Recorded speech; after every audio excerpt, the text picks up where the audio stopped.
you can also ask them, hey, first name, what's their number one problem right now? Reply and let me know. Or what's your number one question right now? Reply and let me know. And they'll tell you, like, some people will write a book and they'll give you a great story. So between that and customer testimonials, which you can also ask the list for, and then like Reddit and Facebook groups, you can find a whole bunch of emotional stories, whether it's somebody who used your product or somebody who's just in general kind of like talking about their issues. So that's one type of email. Now, the more testimonials and the more stories you find, it's like those become their own emails. So that's just one type.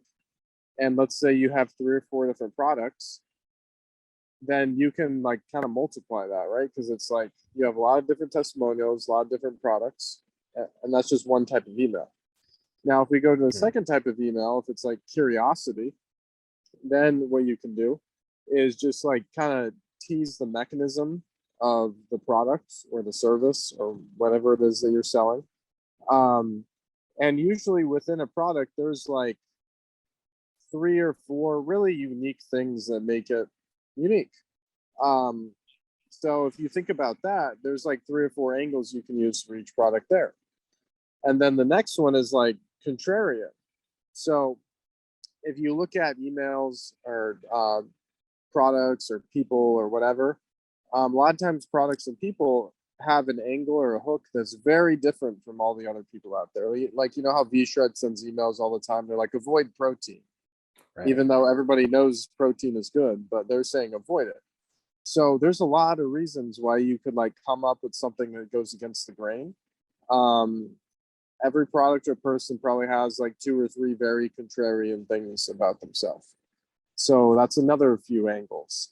Another one would be like current events. So like the Will Smith slap, or like something that's more relevant. So let's say like Arnold Schwarzenegger said something, if you had a list those into lifting, or like Men's Health magazine said something wild, or some influencer did something. You can kind of just look at what's going on in the world and write some emails about that.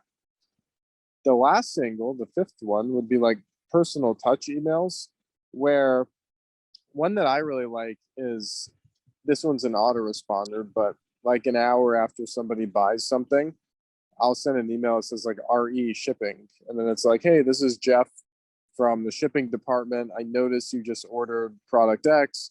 I was curious, would you like me to throw in a couple extra bottles at a discount and for free shipping, since we already have a package going to you anyway? And it looks very personal, like the guy from the warehouse is actually emailing you. But you can also send very personal looking emails in general, like, hey, I'm looking for a couple of people, or not a couple, maybe like a dozen people to be part of the case study, where you take, you know, this supplement and you just report back your results after a month of taking it, and just let me know what you find.